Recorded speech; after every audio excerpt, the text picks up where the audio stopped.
Okey, malam ni Nabi nak kongsi sebuah cerita dekat hampa tentang gangguan di sebuah hotel yang terjadi dekat sepupu Nabil. Okey, cerita dia macam ni. Satu malam tu, Nabi punya cousin, kakak dia dengan adik dia, dua buah keluarga pergi check in hotel kat situ. Jadi keadaan hotel yang dia pergi check in tu agak gloomy, agak macam gelap. Keadaan masuk bilik rumah hotel, entrance hotel tu pun macam aura energy yang negatif tau. Maksudnya tu seram rasa. Keadaan dia tu kita boleh rasa. Dan sepupu Nabil ni, dia memang ada sixth sense. Kuat sixth sense dia. Baik kakak, baik adik. Jadi mereka pergi check in hotel kat situ. Mereka tak mau fikir panjang. Mereka terus macam letih badan malam tu. Mereka dah sampai daripada KL. So mereka pergi ke sebuah tempat. Tak mau habaq kat mana hotel tu berada ya. So masa sepupu Nabil yang kakak tu pergi masuk dalam bilik ayak bilik hotel dia. Bilik ayak bilik hotel tu penuh dengan cermin tau. Cumanya hati dia dalam berkata-kata, kata tak usah tengok cermin. Hang jangan tengok cermin. Jadi dia ni kan nak ambil barang apa semua dalam bilik ayak dia tu, dia tak tengok cermin. Dia tak mau langut tengok cermin. Dia kata tak apalah, dia kata. Esoklah sambung, dia kata. Tak apa. Dia pun pergi tidur, basuh kaki apa semua. Dia buat benda-benda yang penting je. And then ambil semayang apa semualah. Lepas tu habis settle semua, dia pun nak tidur. Jadi sixth sense pupu Nabil ni, kakak pupu Nabil ni, dia sangat kuat tau. Sebelum dia nak lena tu pun, dia dah rasa seram tau. Jadi bila dia rasa seram, dia pun kerot, duduklah celah ketiak laki dia. Tidur ni, berapak ni betul-betul ni. Laki dia tidur mampus dah. Tiba-tiba mai satu bunyian tau. Maksudnya bunyi tu, bila time sixth sense dia terangsang, sixth sense dia tu, dia akan buat macam satu bunyian. Bunyi dia macam lebih kurang macam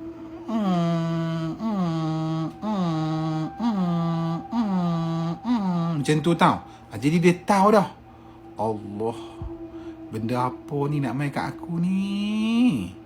Jadi dia ni di antara lena tak lena tau.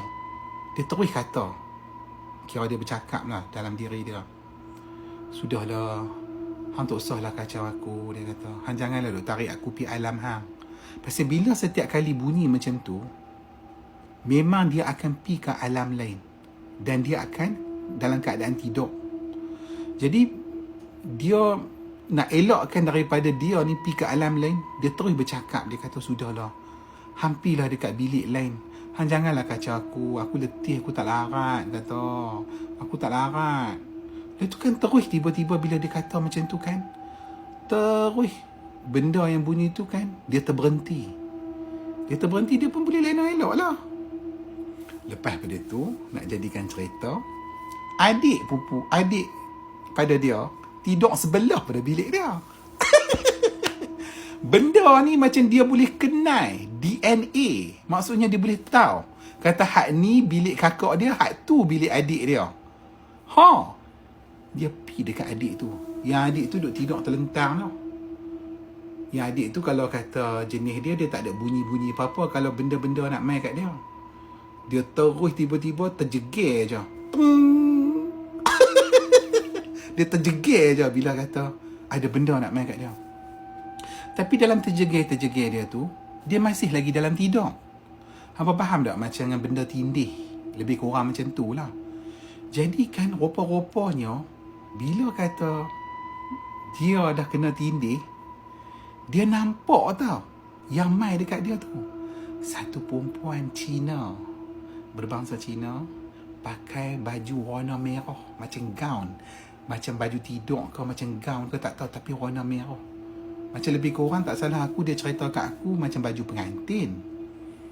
Lepas daripada tu dia mai dekat sepupu aku tu. Dia cerita, dia kata dia ni sebenarnya dia mai cara elok. Dia kata memang muka tak nampak pun kot nak nampak macam dengan hantu ke, menakutkan ke. Tak. Cuma dia tu, sepupu aku cakap, dia cerita kat aku, nampaklah muka tu macam pucat-pucat. Mata tu nampak macam perempuan yang tak larat. Macam tu je. Tak ada dia main dengan keadaan muka yang menakutkan ko, mata rebes sebelah ko, muka jadi rosak sebelah ko, tak ada. Dalam duk tengah tindih tu, dia cerita dekat sepupu aku, dia kata dia ni sebenarnya main daripada sebuah kampung. Mak pak dia ni buat kerja kutip nenah. Depa ni orang susah, kata. Lepas pada tu, dia ni sebenarnya cuba nasib, mailah ke hotel yang sekarang ni.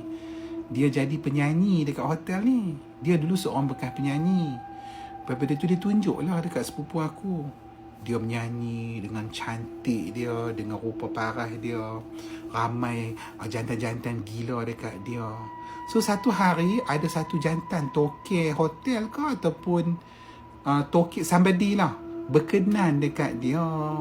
Bila berkenan dekat dia dan telah menjalinkan hubungan dengan dia, lepas pada tu tiba-tiba dia ni mengandung. Bila dia mengandung, dia cerita dekat jantan tu yang kata dia ni mengandung anak dia, anak hang. Orang kata hang tak mau bertanggungjawab ke? Jantan tu tak mau bertanggungjawab. Dia ni jatuh cinta kat jantan tu betul-betul. Sampai satu hari jantan tu tak mau terima dia. Dia pun pergi dekat balcony bilik hotel tu, dia terjun. Faham kan? Dia bumu moh-moh di firifi dia lah. Faham kan? Lepas pada tu, itulah cerita dia. Dia nak mahabak dekat kita, dekat sepupu aku tu, yang kata cara dia mati tu macam mana. Jadi sepupu aku pun dengar dia cerita tu kan. Tiba-tiba kan, dah lepas habis dia cerita dia kata dekat sepupu aku, terima kasih. Terus dia macam orang kata apa, menghilangkan diri. Zup terus. Bila dia menghilangkan diri, sepupu aku terus terkejut jaga kan, nak cari nafas ni. Penat biasa lepas kena tindih kan. Dia cari nafas ni, dia kata, ya Allah, dia kata, ada benda tindih aku, dia kata. Tapi lepas pada tu, hantu ni dia jenis baik. Dia tak ada pun kacau sepupu aku teruk-teruk. Lepas dia tindih tu tak ada apa-apa. Dia cuma dia nak habak macam mana dia siapa, kehidupan dia ni macam mana mati apa semua. Lepas pada tu sepupu aku kata, esok tu dia bangun tidur, dia pun cerita lah dekat kakak dia. Kak dia kata, ya Allah, nasib baik tak main kat aku, pergi dekat hang. Rupanya no, hantu ni kira dia kenal no, yang kata hang tu adik aku. Lucu lah cerita dia. Lepas pada tu kan, selang berapa tahun macam mana tak tahu, anak menakan pupu aku ni pergi check in hotel dekat situ juga. Bila pergi check in hotel kat situ, dia ni pun sama juga. Memang kuat sixth sense, deria dia. Memang boleh sense kalau benda-benda yang mistik-mistik yang nak menghampiri mereka. Malam tu dia pun kena tindih juga, sama dengan mak menakan dia. Mak menakan pupu dia. Mak menakan dia lah. Kira aku ni pak menakan pupu dia lah. Dia pun tak apalah, dia kena tindih. Benda yang sama, benda tu cerita apa semua. Dan anak menakan aku ni balik ke KL. Habanglah kisah tu dekat mak menakan dia, dekat sepupu-sepupu aku lah. Dia kata kena macam ni. Lepas tu sepupu aku terus teringat. Dia kata cerita ni macam aku tahu. Aku pun kena benda yang sama juga dekat hotel tu masa aku check in. Dia kata. Lepas tu kan anak menakan aku tu macam, kok. Macam ada, orang kata telepati. Maksudnya ada connection di antara sepupu-sepupu aku dengan anak menakan pupu. Benda tu nak main mendekati, dia nak cerita juga. Tapi dia tak minta tolong apa-apa, cuma dia nak bagi tahu. Takutnya cerita ni no. Takutnya.